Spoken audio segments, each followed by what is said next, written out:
We've got some very exciting news within the Canadian oil and gas space. Tamarack Valley Energy has formed a Clearwater infrastructure partnership with a group of 12 First Nations and Metis communities in a deal valued at $172 million. Brian Schmidt, the CEO of Tamarack Valley Energy, joins me today to discuss the deal. Brian, thank you so much for speaking with me today. Thank you for having me. So, can you tell us why it's so unique? I understand this is the first Indigenous E&P partnership within the Canadian oil and gas space. Yeah, I think it is very unique. Most of the there has been a few other projects done through AIOC, which is the government-backed lending program to First Nations.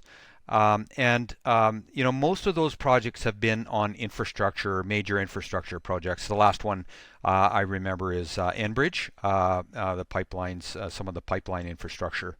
So typically E&Ps don't qualify for this. What's unique about Tamarack's Clearwater is the long life and supply, and that's what enabled AIOC to get their head around lending to an E&P company, which is very unusual, let alone at these levels. Yeah, it is unusual. So let's talk about that. Why did Tamarack choose to sell its infrastructure? Well, so we have been over the last few years. Sold infrastructure to third parties because the cost of capital difference just makes it a real win-win. And so when you're trading at 2.5 times cash flow, and you're selling something for 8.5 times, it's hugely accretive. And so this is no different in that way.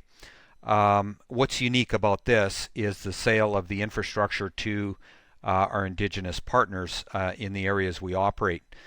And that's got a number of advantages. But it's very common for operators to sell down infrastructure as long as you keep control, and which we do in this case. So now that you've made that deal, where do you plan to allocate that capital? $172 million.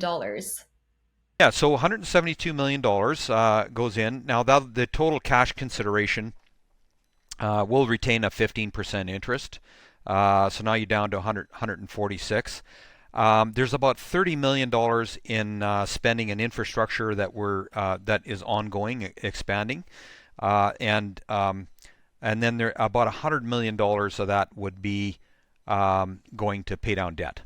And as I think many of the viewers know, getting our debt down has been a prime objective since we bought DeltaStream. We've done very well. We did the Cardium disposition. We have had great cash flow, especially in the third quarter, and then now this.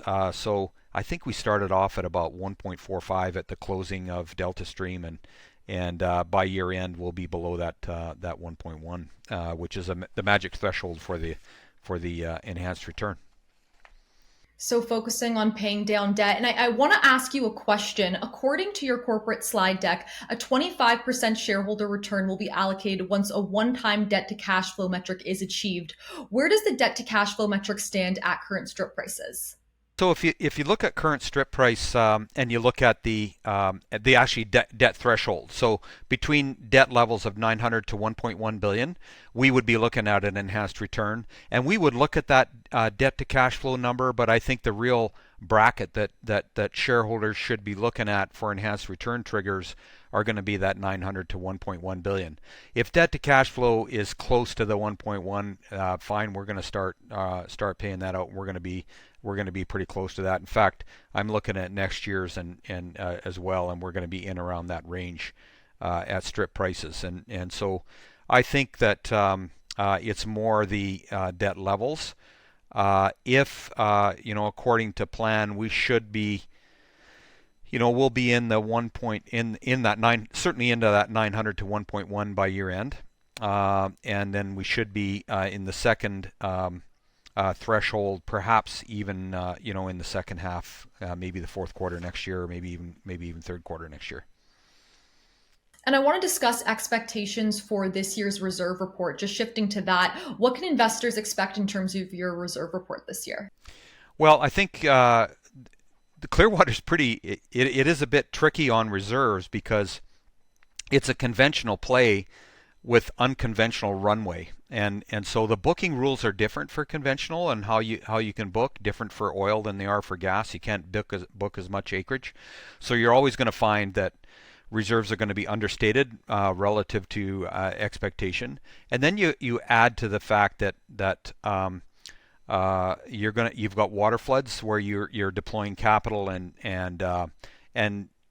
reserve evaluators are looking for that positive response. So some patterns you're going to have response, some you aren't. And reserve evaluators will have, it'll be interesting to see kind of where they land on that. I know looking at some other operators in the Clearwater, there's been revisions upward because they don't recognize all the water flood reserves at the start. They let some recovery come, and then you get some more the next year. So I think the key thing that if shareholders can take satisfaction in at this point is there was a supply study done for AIOC in order to backstop the loan of the $146 million. And that suggested that we had 25 to 30 years of primary drilling, about 1,785 wells was the count, and probably more toward 50 years of production at that 30,000 level with the water flood when you add that in. I've always worried about inventory. I've just never seen, I'm just so delighted that they come up with that. I think we were carrying about 1,150 wells, so we certainly had enough, but that was a big boost in looking at that supply study, a third-party supply study. They really pushed the envelope there, and I think basically that's why we got the deal. We were able to get the funding through that supply study. And just wrapping up here, what are some catalysts you see for Tamarack stock heading into 2024? Well, I think the first thing, competitive advantage through this deal is huge. We're partners with the Indigenous communities we work. We offered it to 15 communities. 12 took the deal.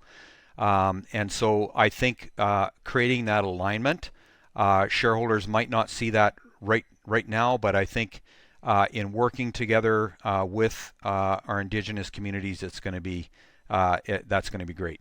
Second thing is we're going to be drilling the fan wells in Jarvie. We've had some great results there so far, switching well configuration. That's something to look forward to. We invested almost $100 million into waterflood in 2023. That will ramp up injection here early 24. And so that's going to help in 25. 24, we've not only have carbon tax to pay, but we've got some infrastructure to put in to cut the carbon tax in future years. So that sets up for 2025 very positively. And we've disposed of a lot of ARO in 23. By the time that runs through the system, our ARO spend is going to be significantly reduced in 25. So we really are setting up this company for long-term success. Our employees and myself are comped on 8-year debt-adjusted free cash flow per share. If we're not getting bonuses, then shareholders aren't happy, and if shareholders are happy, then we're completely aligned there. So we're long-term value for shareholders is the way to look at it, and we're in the best play in North America. It's clear. It's just it's an amazing play, the Clearwater, and really sets this company up for the future. A lot to look forward to. Just before I let you go, I know that you are co-hosting a lunch and learn with Sohaib December 21st at 12 p.m. Could you maybe give investors a sneak peek of what's on the agenda? Yeah. So what we're finding when we go see investors right now is our whole and the analyst models and everything are set up for unconventional plays. So we can do the Duvernay and the Montney, and we can frac cardium wells, and everything is set up for high decline, high IP, quick payback, but low PIR wells. And the Clearwater is anything but. And so there's a couple of things that we'd like to cover. One is we'd like to go, what is the advantage of horizontal multi-leg drilling? Why should I, take the first year results as just an indication, but how can you easily build a company with these kinds of plays? And then the second thing is, what does water flood mean? How does it work? How do I look at a financial how do I look at it financially, and when I'm looking at a company like Tamarack or any player that has horizontal multi-legs. So it's just a bit of a primer for our retail investors, and we had a great open house with Sohei before. It was really nice to meet a number of shareholders, and the other thing is I'm confident in the assets we have and the people we have here. Although we've taken a dip because of likely larger debt levels, I really think that we're set up better than we ever have been in our past, and so it's going to be a great future here. Brian, we covered a lot of ground here. Thank you for taking the time to speak with me. Thank you so much. Brian Schmidt, the CEO of Tamarack Valley Energy. Bye now.